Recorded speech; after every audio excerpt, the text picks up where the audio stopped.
Baiklah, bismillahirrahmanirrahim. Assalamualaikum warahmatullahi wabarakatuh.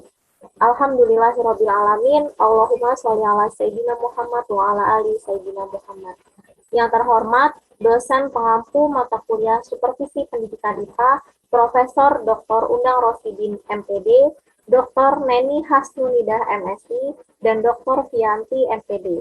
Baiklah, kami dari kelompok 7 akan mempresentasikan hasil diskusi kami mengenai metode dan teknik pengumpulan data dalam supervisi.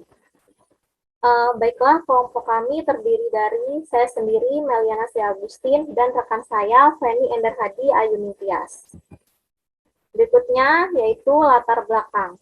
Kegiatan supervisi dimaksudkan sebagai kegiatan kontrol terhadap seluruh kegiatan pendidikan untuk mengarahkan, mengawasi, membina, dan mengendalikan dalam pencapaian tujuan. Lebih jauh, kegiatan ini juga mempunyai tanggung jawab dalam peningkatan mutu pendidikan, baik proses maupun hasilnya. Sehingga kegiatan supervisi dilakukan sejak dari tahap perencanaan hingga evaluasi. Nah, hal ini berfungsi sebagai tindak lanjut atau feedback dalam rangka perbaikan dan peningkatan mutu pendidikan. Hal yang berkaitan dengan kinerja supervisi pendidikan yaitu pelaporan dan juga penilaian. Dalam pelaporan harus dituliskan metode dan teknik atau instrumen pengumpulan data yang digunakan. Instrumen yang dipergunakan dalam pengumpulan data tergantung pada teknik pengumpulan data yang dilakukan. Nah, karena supervisi di dalamnya ada kegiatan penelitian atau pengumpulan data, maka teknik instrumen pengumpulan data dapat mengikuti teknik dan pengumpulan data yang biasa terdapat dalam metode penelitian. Untuk lebih memahami mengenai metode dan teknik pengumpulan data dalam supervisi, maka disusunlah makalah ini. Berikutnya, ada perumusan masalah pada makalah ini. Yang pertama, jelaskan metode dan teknik pengumpulan data supervisi. Kedua, jelaskan jenis-jenis instrumen dalam supervisi. Dan yang ketiga, jelaskan prosedur pengembangan instrumen supervisi. Adapun tujuan dari penulisan makalah ini, yang pertama, menjelaskan metode dan teknik pengumpulan data dalam supervisi. Kedua, menjelaskan jenis-jenis instrumen dalam supervisi. Dan yang ketiga, menjelaskan prosedur pengembangan instrumen supervisi. Baiklah, untuk pembahasan yang pertama, yaitu metode dan teknik pengumpulan data supervisi. Metode dan teknik pengumpulan data supervisi tidak dapat terlepas dari suatu alat pengumpul data yang disebut dengan instrumen.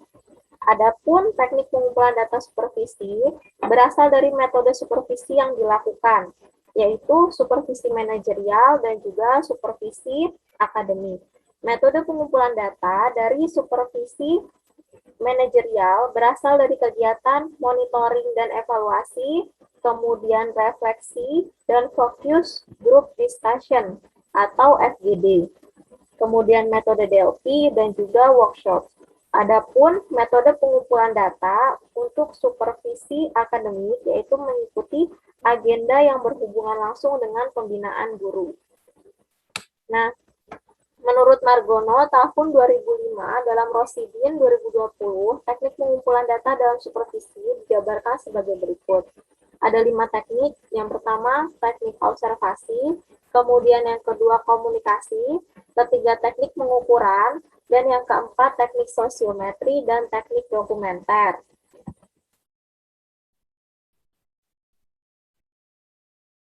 Baiklah, yang selanjutnya yaitu teknik observasi.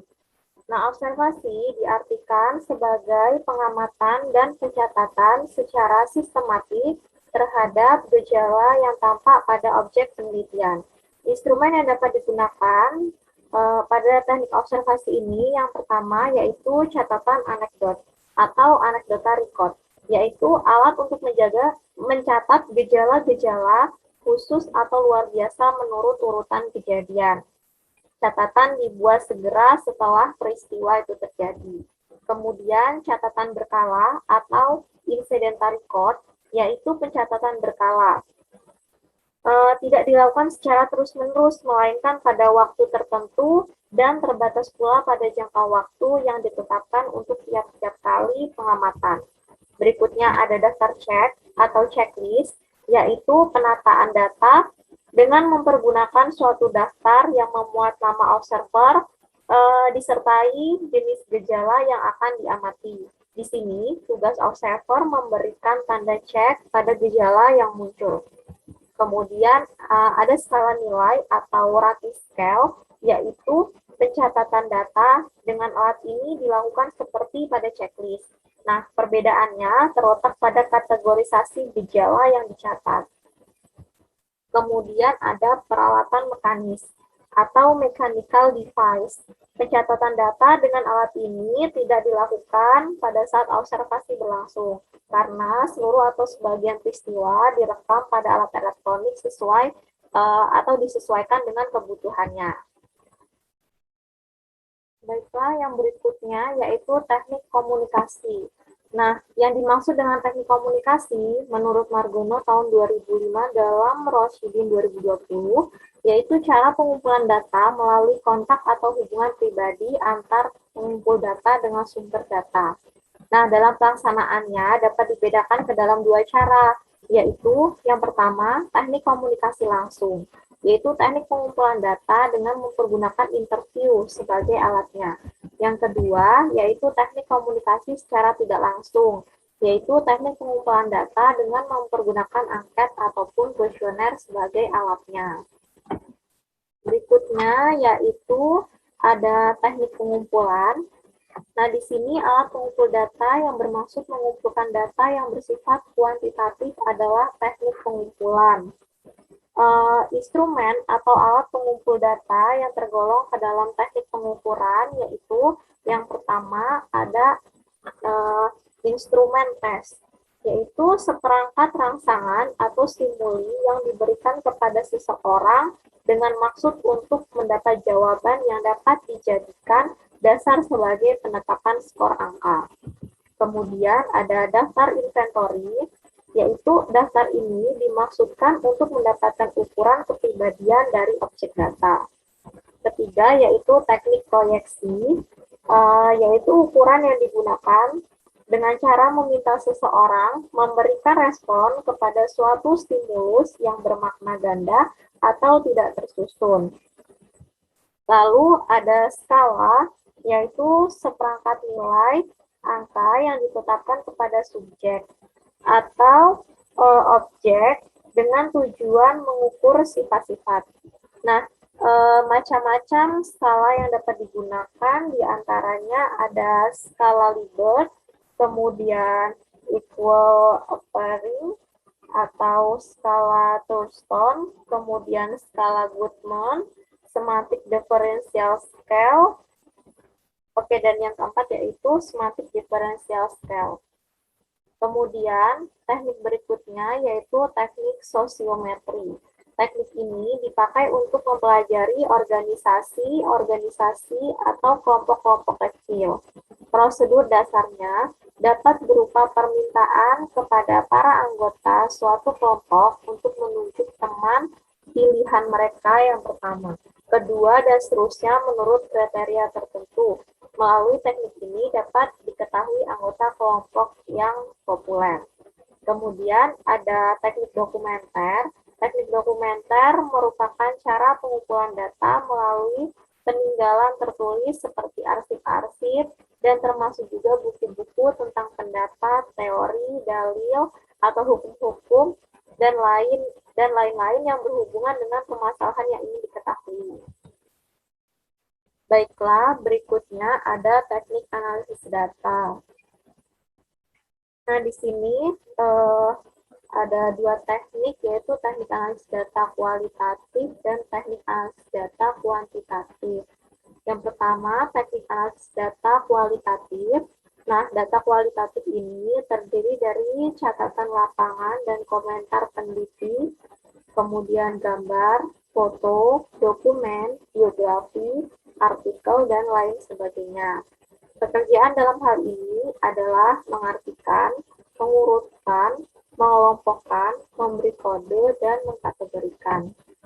Nah, langkah-langkah analisis secara garis besar meliputi yang pertama ada reduksi data. Yang dimaksud reduksi data di sini membuat abstraksi atau merangkum data dalam suatu laporan yang sistematis, difokuskan pada hal-hal inti. Kemudian yang kedua, display data. Display data ialah menyajikan data dalam bentuk matriks, network, chart, atau grafik, dan lain sebagainya. Ketiga, pengambilan keputusan dan verifikasi. Verifikasi merupakan upaya untuk mencari makna dari data yang dikumpulkan.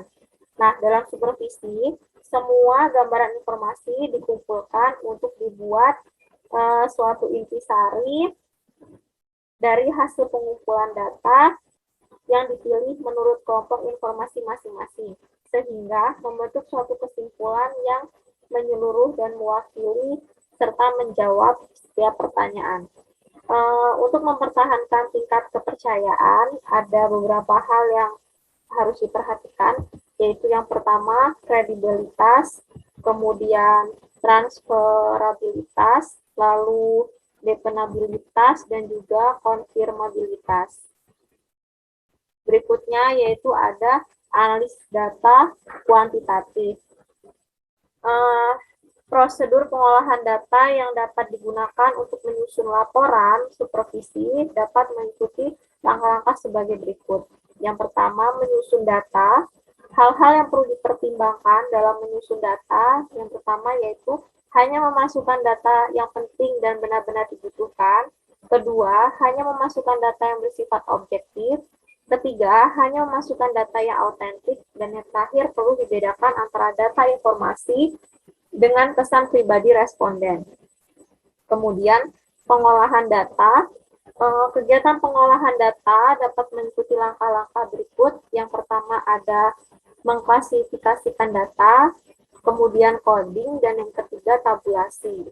Yang terakhir yaitu analisis data. Laporan supervisi pada umumnya lebih bersifat deskriptif, sehingga data kuantitatif yang diolah pun harus menggunakan statistik deskriptif. Analisis yang paling sederhana untuk menafsirkan data kuantitatif secara deskripsi ialah dengan menggunakan cara menguji skor kecenderungan umum, weighted mean score, atau disingkat dengan WMS. Selanjutnya yaitu jenis instrumen pengumpulan data supervisi. Nah, hal-hal yang perlu diperhatikan untuk menyusun instrumen pengumpulan data supervisi yaitu yang pertama, masalah atau bidang garapan yang akan diambil datanya harus spesifik sehingga dengan mudah dapat menentukan jenis instrumen yang digunakan. Kedua, sumber data atau informasi baik jumlah maupun keragaman harus diketahui terlebih dahulu. Ketiga, keterampilan dalam instrumen itu sendiri sebagai alat pengumpul data baik dari keajekan, kesohihan maupun objektivitas. Keempat, jenis data yang diharapkan dari penggunaan instrumen harus jelas, sehingga supervisor dapat memperkirakan cara analisis data guna memecahkan masalah supervisi pendidikan. Yang kelima, mudah dan praktis digunakan. Berikutnya, yaitu beberapa langkah yang dapat ditempuh untuk menyusun sebuah instrumen. Yang pertama, yaitu analisis aspek-aspek yang disupervisi secara rinci sehingga indikator tersebut bisa diukur dan menghasilkan data yang diinginkan. Kedua, menetapkan jenis instrumen yang digunakan untuk mengukur aspek, subaspek, atau indikator-indikatornya. Kemudian yang ketiga, setelah ditetapkan jenis instrumennya, maka disusun kisi-kisi atau layout instrumen. Berikutnya, berdasarkan kisi-kisi tersebut, lalu disusun butir atau pertanyaan sesuai dengan jenis instrumen dan jumlah yang ditetapkan dalam kisi-kisi. Berikutnya, yang kelima, instrumen yang sudah dibuat sebaiknya diuji coba. guna untuk revisi instrumen, misalnya membuang instrumen yang tidak perlu dan menggantinya dengan butir yang baru atau perbaikan dan redaksi bahasanya. Baiklah, berikutnya akan dilanjutkan oleh rekan saya, Feni Endar Hadi Ayu Ningtyas. Selanjutnya akan disampaikan oleh saya sendiri, di mana saya akan menjelaskan mengenai jenis instrumen supervisi akademik. Nah, jenis instrumen supervisi akademik ini mencakup beberapa instrumen. Yang pertama itu ada instrumen standar isi. Nah, instrumen standar isi ini mencakup 10 aspek. Yang pertama, penyajian materi pelajaran. Yang kedua, mempertimbangkan kesesuaian materi pelajaran dengan kebutuhan peserta didik. Yang ketiga, mengembangkan suatu kurikulum 2013. Yang keempat, menetapkan ketuntasan belajar minimal atau KBM. Yang kelima, mengembangkan kecakapan hidup. Yang keenam, memperhatikan keragaman jenis informasi. Yang ketujuh, mengembangkan potensi peserta didik. Yang kedelapan, menggunakan keragaman sumber belajar. Yang kesembilan, mengadopsi materi pelajaran dari sekolah unggul di dalam negeri. Yang kesepuluh, mengadaptasi materi pelajaran dari sekolah unggul bertaraf internasional. Yang kedua, itu ada instrumen perencanaan pembelajaran. Nah, instrumen perencanaan pembelajaran ini juga mencakup 10 aspek. Yang pertama, merumuskan silabus dan RPP dengan indikatornya. Yang kedua, memperbaiki silabus dan RPP. Yang ketiga, merumuskan indikator pelajaran. Yang keempat, merumuskan materi pelajaran. Yang kelima, merumuskan suatu metode pembelajaran. Yang keenam, menentukan suatu alat peraga yang akan digunakan. Yang kedelapan, yang ketujuh, menentukan sumber belajar yang akan digunakan. Yang kedelapan, merumuskan suatu evaluasi. Yang kesembilan, kesesuaian dengan kurikulum 2013. Dan yang terakhir, relevan dengan kehidupan. Selanjutnya, yang ketiga itu ada instrumen pelaksanaan pembelajaran. Nah, di mana instrumen pelaksanaan pembelajaran ini mencakup 20 aspek.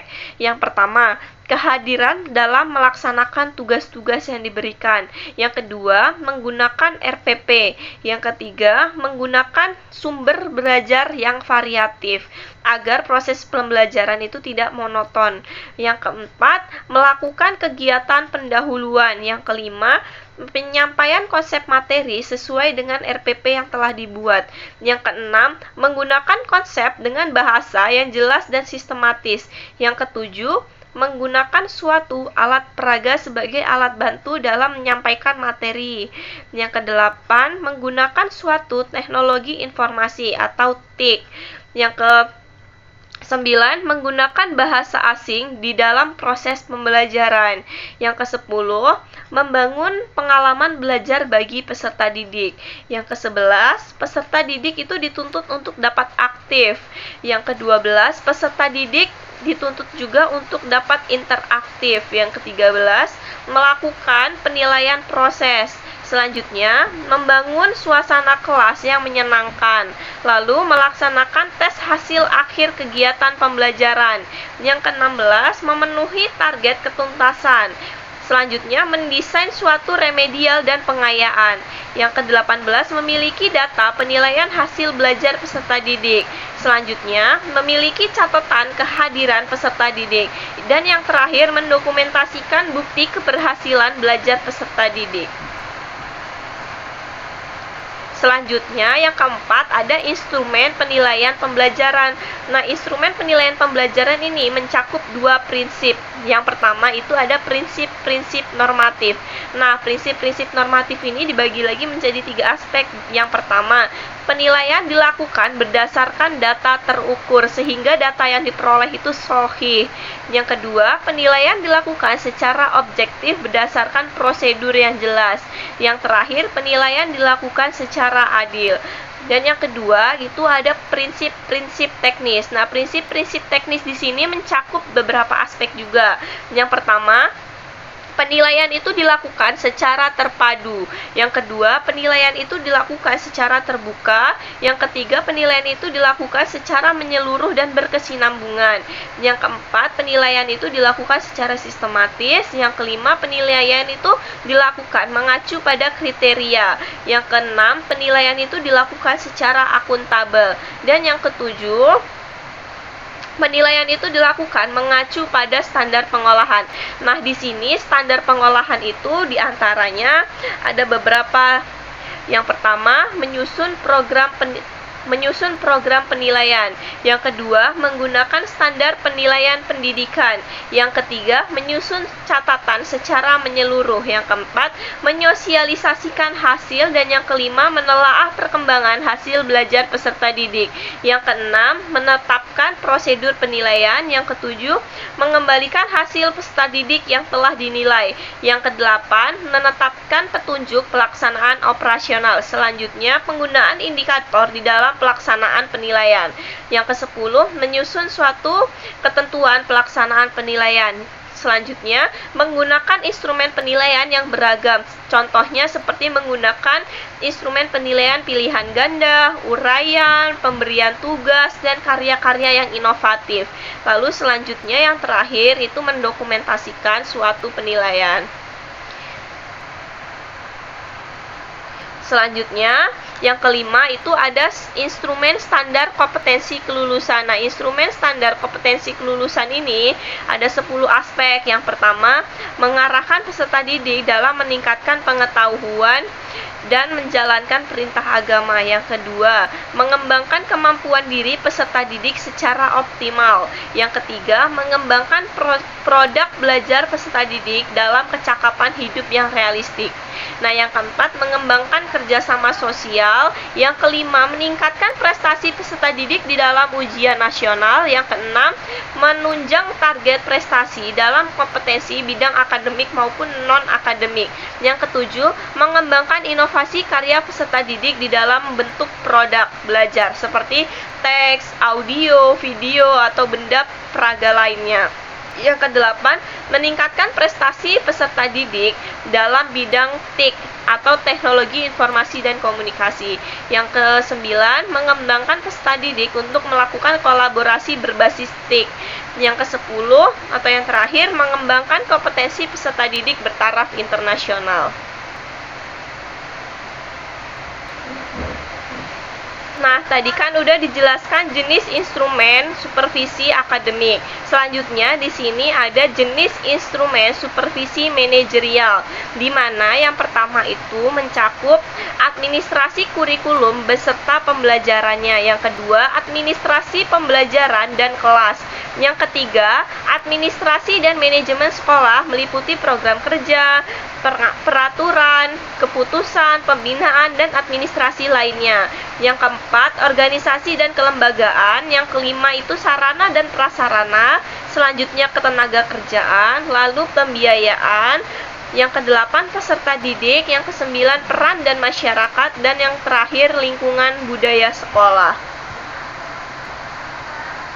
Nah, di sini selanjutnya prosedur pengembangan instrumen pengumpulan data supervisi. Nah, prosedur pengembangan instrumen data supervisi ini mencakup yang pertama, merumuskan tujuan yang ingin diperoleh dari instrumen yang akan disusun. Nah, di sini contohnya, tujuan menyusun angket adalah untuk mengumpulkan data tentang pencapaian prestasi belajar peserta didik secara akademis maupun non-akademis. Yang kedua, membuat kisi-kisi yang memuat perincian aspek dan jenis instrumen yang akan digunakan untuk mengukur bagian variabel yang bersangkutan. Nah, di sini contohnya untuk mengumpulkan suatu data tentang proses pembelajaran, guru di dalam kelas itu memerlukan angket, wawancara, observasi, dan dokumentasi. Lalu yang ketiga, membuat butir-butir instrumen, menyusun instrumen bukanlah pekerjaan yang mudah.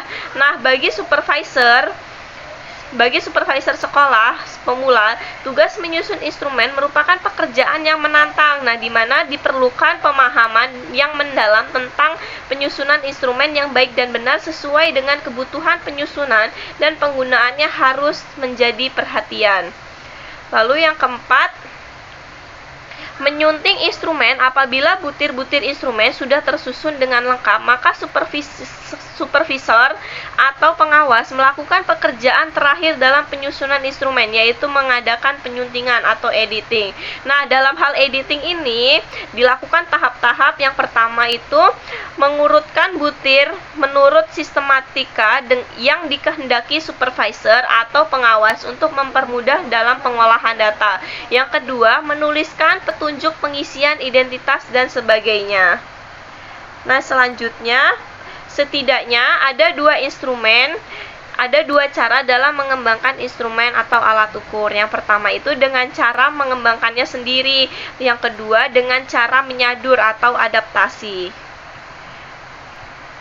Lalu, menurut Natawijaya dalam Komala pada tahun 2003, ada beberapa langkah yang harus ditempuh dalam mengembangkan sendiri instrumen pengawasan sekolah. Nah, langkah-langkah yang dapat dilakukan. Yang pertama itu menentukan sasaran, yang kedua menentukan variabel, yang ketiga menentukan instrumen yang akan digunakan, yang keempat menjabarkan bangun setiap variabel, yang kelima menyusun suatu kisi-kisi, yang keenam penulisan butir-butir instrumen, yang ketujuh mengkaji ulang instrumen tersebut yang dilakukan oleh pengawas sekolah, yang kedelapan penyusunan perangkat instrumen sementara, yang terakhir lalu melakukan uji coba. Selanjutnya menyusun perangkat instrumen sementara. Nah, uji coba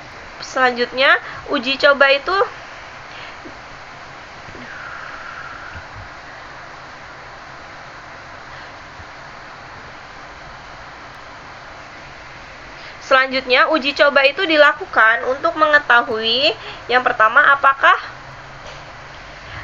instrumen itu dapat diadministrasikan, yang kedua apakah setiap butir instrumen itu dapat dipahami, lalu apakah instrumen tersebut dapat valid, selanjutnya untuk mengetahui reliabilitas.